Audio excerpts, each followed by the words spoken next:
All right, we finally are able to use some calculus with polar equations, and it should feel very familiar to that of parametric.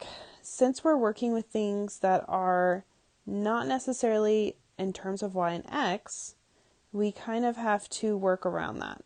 And so since our independent variable in polar form is theta, we'll simply derive y with respect to theta over deriving x with respect to theta to create the derivative of y with respect to x. And since we know that y is r sine theta, right? If you were to derive this, we would have a product rule, right? So you would have first d last, which is this first piece here that you're seeing, plus last d first. So I don't want you to see this and think this is some random formula that you have to memorize. It's literally just the product rule.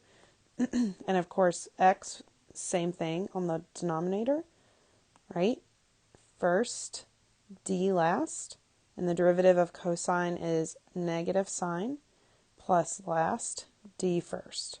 So that's all that's going on here. Nothing to be alarmed by. The other way you're going to see us approach this is here, right underneath. It says, or you can create the functions x of theta and y of theta first, and then find y prime of theta and x prime of theta, and divide those two answers to get y prime over x prime. So basically what that little piece is saying is that we can multiply the original equation by cosine theta on both sides. That gives us an x equation, and then we just derive it, and that ends up in the denominator. And then do the same thing with sine theta to get a y equation, derive it, and that goes in the numerator. So let's just practice this first. And the reason we have this other approach is because if you realize that r is this chunk and you're multiplying it by something with the product rule, like it's just a lot of algebra. We're trying to kind of like find a bit of a shortcut, although it's still not exactly short. So for the first one, the first thing we're going to try to do is get the x equation.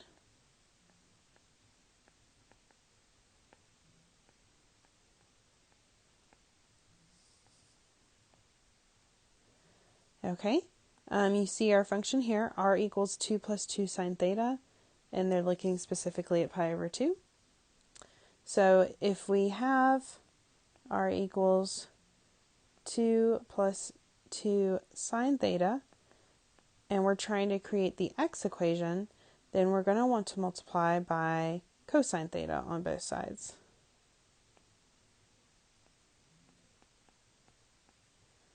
This creates our r cosine theta, essentially our x equation.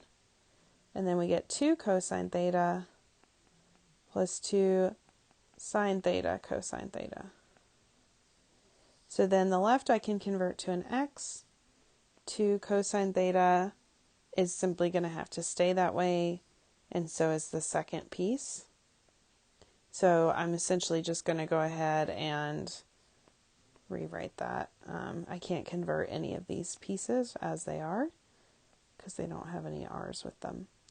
So now what I'm going to do is find x prime, or the derivative, with respect to theta. So 2 cosine theta would become negative 2 sine theta. And then this here is the product rule, so watch out. So that would be plus first, I'm going to keep the 2 with sine, d last, derivative of cosine is negative sine theta, plus last, d first. And remember, I chose 2 sine theta, the whole thing, so that would be 2 cosine theta. Okay, fun times. So, oh, well, that's nice. Oh, I was just kidding. I forgot it was being multiplied. I was like, these cancel out. Nope. So at this point, honestly, it might be easier to just go ahead and evaluate because pi over 2 is super nice for sine and cosine. So let's find evaluating it at pi over 2. So sine at pi over 2 is simply 1. So that becomes negative 2 times 1 that becomes a 2 times -1. The x value is 0, so then that whole last piece will just go to 0. So we don't actually need a plus sign. So it's really going to be -2 plus -2, which is simply -4. Basically, what we just did is we found the denominator of our slope. So now we need to do this again, but for the y equation. So it starts out the same, it's just that this time we multiply by sine of theta, making sure to use parentheses on that right side, because this gives us our sine theta, which we will be able to convert. Over here, we're just going to distribute, it's not going to simplify, and that's okay. So our sine theta was what I was trying to create so that I could get my y equation. My y equals, sorry, this is like, and so 2 sine theta doesn't change, 2 sine squared theta does not change either. And then we're going to find y prime, where that's going to be just a 2 cosine theta. And here we're really using the power rule, right? So this is like sine of theta squared. So the 2 would come down, multiply with 2. We would get a plus 4. The inside would not change. It would stay sine theta, now to the first power. And then times the derivative of the inside, which is, I'm going to squish it on there, cosine theta.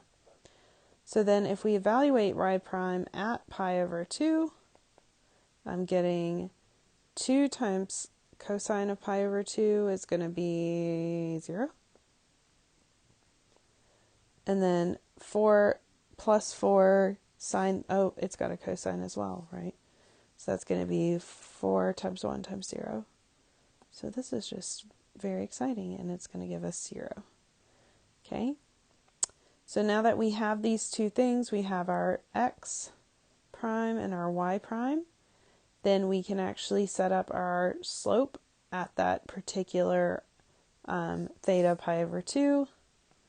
So dy dx equals y prime over x prime, which in this case is going to be 0 over 4, which is simply 0.